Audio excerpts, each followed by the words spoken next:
नमस्कार भक्तजनों, स्वागत है आप सबका हमारे YouTube के चैनल में। आज हम जानेंगे माँ दुर्गा के 9 रूप, उनका अर्थ और उनके पसंदीदा भोग क्या है। नवरात्रि में माँ दुर्गा के 9 रूपों की आराधना होती है और व्रत पूजन किया जाता है। जिस प्रकार माँ के 9 रूपों की पूजा होती है, उसी प्रकार नवरात्रों के 9 दिनों में हर दिन के मुताबिक भोग लगता है। ऐसा करने से सारे दुख दूर हो जाते हैं और सुख आनंद की प्राप्ति होती है। आइए हम माँ के इन 9 रूपों को जानें और उन्हें प्रसन्न करने के लिए कौन सा भोग लगाया जाए, इसकी भी जानकारी प्राप्त करें। नंबर 1, शैलपुत्री। माँ का पहला रूप है शैलपुत्री। शैल का अर्थ होता है पर्वत, क्योंकि माँ ने पर्वतराज हिमालय के यहाँ जन्म लिया, इसलिए इन्हें शैलपुत्री कहा गया। उनका नाम इस जन्म में पार्वती था और भगवान शिव से उनका विवाह संपन्न हुआ। माँ शैलपुत्री की आराधना करने से आप सदा धन धान्य से परिपूर्ण रहते हैं। माँ शैलपुत्री को सफेद चीज का भोग लगाया जाता है और दान किया जाता है। अगर यह गाय के घी से बना है तो मनुष्य को रोगों से मुक्ति मिल जाती है। नंबर 2, ब्रह्मचारिणी। माँ के दूसरे रूप का नाम है ब्रह्मचारिणी। यहाँ ब्रह्मा का अर्थ है तप। ब्रह्मचारिणी अर्थात तप पालन करने वाली, जो कठोर भक्ति कर भगवान को प्रसन्न करते हैं। माँ ब्रह्मचारिणी की मूर्ति बेहद ही सुंदर है। उनके दाहिने हाथ में गुलाब का फूल और बाएं हाथ में कमंडल है। माँ के इस रूप की आराधना करने से भक्तों को अनंत कोटि का फल प्राप्त होता है। भोग। माँ ब्रह्मचारिणी को मिश्री, चीनी और पंचामृत का भोग लगाया जाता है और इसी का दान भी दिया जाता है। इससे लंबी आयु और सौभाग्य की प्राप्ति होती है। नंबर 3, चंद्रघंटा। चंद्रघंटा माँ का तीसरा स्वरूप है, जिसमें उनकी वीरता से भरी हुई अलौकिक छवि है। माता के इस रूप में उनके मस्तक पर घंटे के आकार का अर्धचंद्र है। माँ के इस रूप की आराधना तृतीया को की जाती है। चंद्रघंटा माँ की प्रार्थना करने से वीरता के गुणों में वृद्धि होती है, पापों से मुक्ति मिलती है और वाणी में आकर्षण बढ़ता है। भोग। माँ चंद्रघंटा को दूध और उससे बनी चीजों का भोग लगाया जाता है और उसी का दान भी किया जाता है। माँ अपने भक्तों के सब दुखों का नाश कर उन्हें दुखों से मुक्ति दिलाती है। नंबर 4, कुष्मांडा। चतुर्थी के दिन माँ कुष्मांडा की उपासना की जाती है। कु का अर्थ है थोड़ा, ईश का अर्थ होता है गर्म, यहाँ पर अंडे का अर्थ है ब्रह्मांड। इस प्रकार कुष्मांडा का अर्थ है छोटी से छोटी चीज भी प्रकाश के समान फैल जाती है। माँ की उपासना करने से आयु और यश में वृद्धि होती है, समस्त रोग दूर हो जाते हैं और इनकी उपासना सिद्धियों को प्राप्त करने के लिए की जाती है। भोग। इस दिन माँ कुष्मांडा को मालपुए का भोग लगाया जाता है और ब्राह्मणों को दान देकर खुद भी ग्रहण करें। इससे बुद्धि और सफलता में वृद्धि होती है। नंबर 5, स्कंद माता। भगवान शिव और पार्वती के पुत्र कार्तिकेय का एक अन्य नाम स्कंद भी है, इसलिए कार्तिकेय की माता होने के कारण दुर्गा माँ को स्कंद माता के नाम से भी जाना जाता है। स्कंद देवताओं के सेना प्रमुख हैं तथा स्कंद माता आग की देवी है।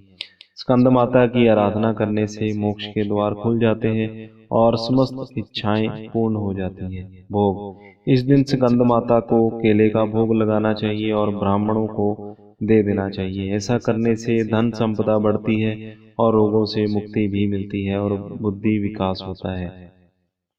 नंबर 6, कात्यायनी।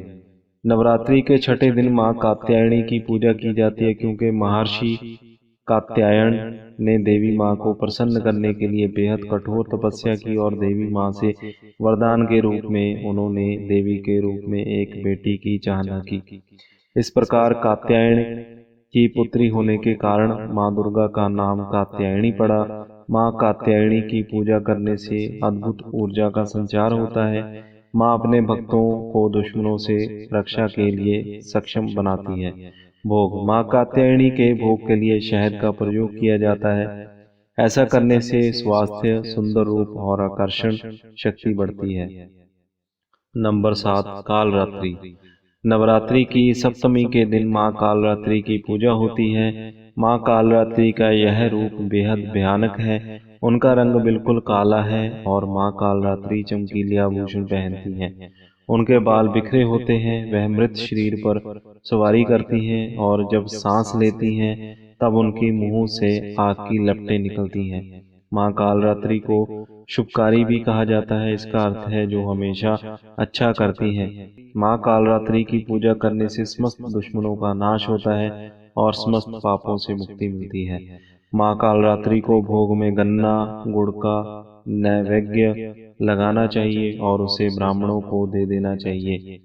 ऐसा करने से आकस्मिक संकटों से मुक्ति मिलती है और शोक दूर होता है। नंबर 8, महागौरी। अष्टमी के दिन महागौरी की पूजा की जाती है। वह मात्र 8 साल की हैं। उनके गहने और वस्त्र सफेद होते हैं। उनकी सवारी बैल है। महागौरी का यह रूप उनके 9 रूपों से सबसे सुंदर है। शांत, कोमल और आशीर्वाद देता हुआ है, जो अपने भक्तों की समस्त इच्छाओं को पूरा करती है। माँ गौरी की पूजा करने से समस्त पाप कट जाते हैं और सुख की प्राप्ति होती है। भोग। अष्टमी के दिन माँ महागौरी को नारियल का भोग लगाया जाता है। ऐसा करने से संतान प्राप्ति, आपकी मनोकामना पूर्ण होती है और आपको सुख की प्राप्ति होती है। नंबर 9, सिद्धिदात्री। माँ सिद्धिदात्री की आराधना नवरात्रि की नवमी को की जाती है। माँ दुर्गा का यह नया रूप मनुष्य को समस्त सिद्धियों से पूर्ण करता है। 8 सिद्धियां हैं: अणिमा, महिमा, गरिमा, लघिमा, प्राप्ति, प्राकाम्य, लिशितिवा और ईर्षितव। माँ सिद्धिदात्री की पूजा करने से भक्तों की हर इच्छा पूर्ण होती है। माँ आपके मन में कोई भी विचार आने से पूर्व ही आपके सारे कामों को पूरा कर देती है। माँ सिद्धिदात्री की सवारी शेर है। भोग। माँ सिद्धिदात्री को हलवा, चना, पूरी, खीर आदि का भोग लगाया जाता है और फिर उसे गरीबों में दान कर दिया जाता है। ऐसा करने से जीवन में सुख शांति मिलती है और अकाल मृत्यु और दुर्घटना से बचाव होता है।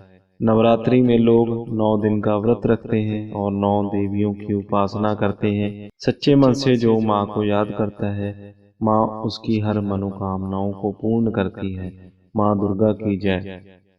तो भक्तजनों, यह थे माँ दुर्गा के 9 रूप और उनको किस किस प्रकार से भोग लगाया जाता है।